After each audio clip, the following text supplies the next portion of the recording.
Hey guys, thanks for joining me. Today we're going to talk about the one I couldn't finish, my experience with ultramarathons, and hopefully learn a couple of things that you can implement in your own training, your own preparation to get you through that first one. Let's go.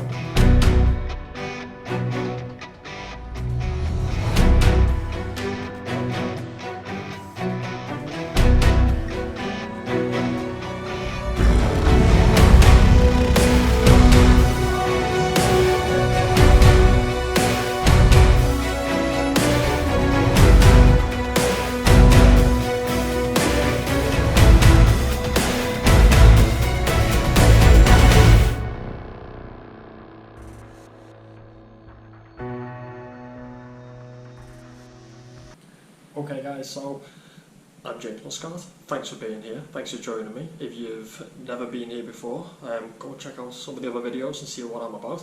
If you're coming back, thanks for coming back. Please do hit the subscribe button. A little bit about me: I've completed a couple of High Rocks events, I've competed 4 Ironman distance events, a couple of ultramarathons, a couple of CrossFit competitions. I've done a range of crazy things, so I've learned plenty of lessons and made many mistakes. So hopefully I can give you a bit of my background to be able to help you not make the same mistakes and put your best foot forward. So firstly, what is an ultramarathon? Realistically, it's anything over the 42.2 kilometers of a traditional marathon, which is a really long way. Marathons and ultramarathons slightly differ. Usually the ultra will be a trail ultramarathon, but you can get them on the road as well. So once you get over that 42.2, you're generally in ultramarathon territory. So my first one was just over 50 kilometers, and it was all trail. It was in Yorkshire, so anyone who's familiar with the area. It was in February as well, so it was cold, it was wet, it was up and down all kinds of hills. It was pretty brutal, so it was a tough 50, I think it was 52 kilometers at the end of it, but great race, great experience. So I done that pretty much off the back of very little specific ultramarathon training, and I survived. Nothing fancy, but then I decided with the great idea to do 100 kilometers. I thought I'm gonna do 100. So I travelled down to London, where I'd been speaking to one of my friends who said they'd join me for part of it. It wasn't a race, but it was self-sufficient. That was my first mistake. I didn't really know what I was doing in terms of the route, the plan, and the friend who was going to join me actually bailed on the day. So I luckily had another friend who jumped in for about 10k. Great to have some company, but it was a really long way to try and go by yourself, with no real support and not really knowing where you're going. I ran it all along the Thames Canal, the Thames path, so it was pan flat, but I had fairly new shoes on, lots of little mistakes. So that was the 100k attempt in London, and then I tried another 100k in Liverpool. I had a lot more support in terms of people that came. Obviously I'm from Liverpool, so I had a lot more people come and support me. And on the day, I was doing up and down the prom, so it was up and down the area, about 5k out, 5k back. I had my car there full of goodies and treats that we all need.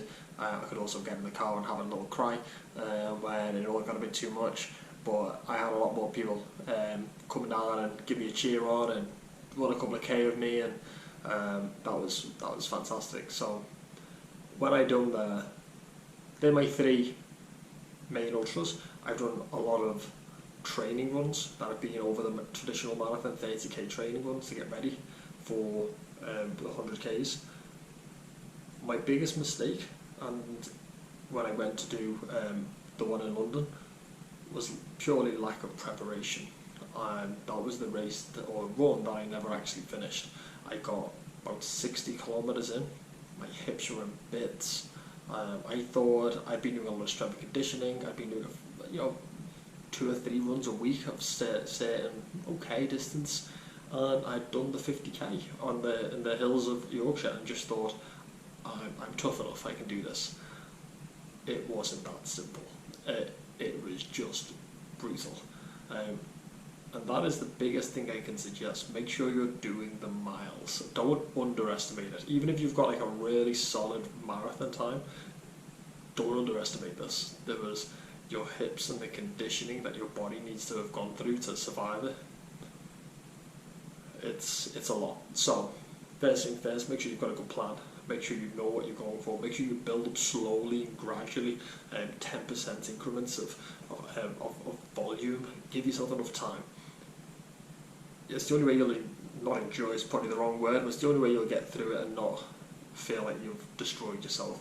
I got to the 60k, I was in bits. I managed to get through another 10, 15k, and there was nothing I could do. I mentally had gone. My food wasn't on point. I didn't have enough water. I was dehydrated. I was getting to the point where after like say 40k, I was looking for shops on the way, jumping in, grabbing cans of Red Bull, and then trying to survive. Yeah, it wasn't pretty. Thankfully, the friend who ran 10k with me earlier in the day, he rejoined me about 60k and looked after me a little bit, because he said afterwards I was white as a ghost, and got me home. But it wasn't pretty. It wasn't big. It wasn't clever. It was really tough. So make sure you've got a plan. Make sure you build up and give yourself more time than you probably think you need if you're looking to do any form of ultramarathon. If it is off-road, make sure you train on the trails. Make sure you get out there, get used to it, because it's not the same. If you're running on road, it's completely different, and it's so much quicker, and it's so less taxing. If you ever run across country, you'll know what I'm talking about. It's a different ball game. Your feet don't bounce off the ground, you get stuck in the mud. It's just taxing. Your joints get taxed. It's a huge undertaking. Make sure you practice your nutrition. Make sure you have good support. Make sure somebody knows where you are, and stay safe with it. But make sure you build up that volume slowly.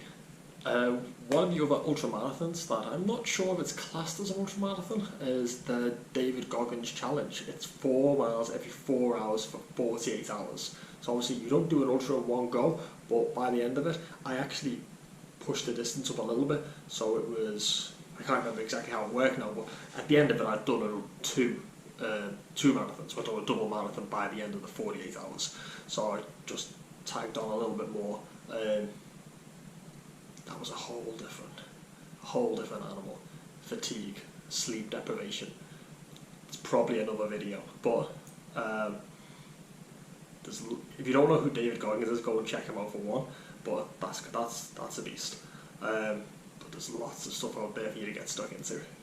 I hope that helps.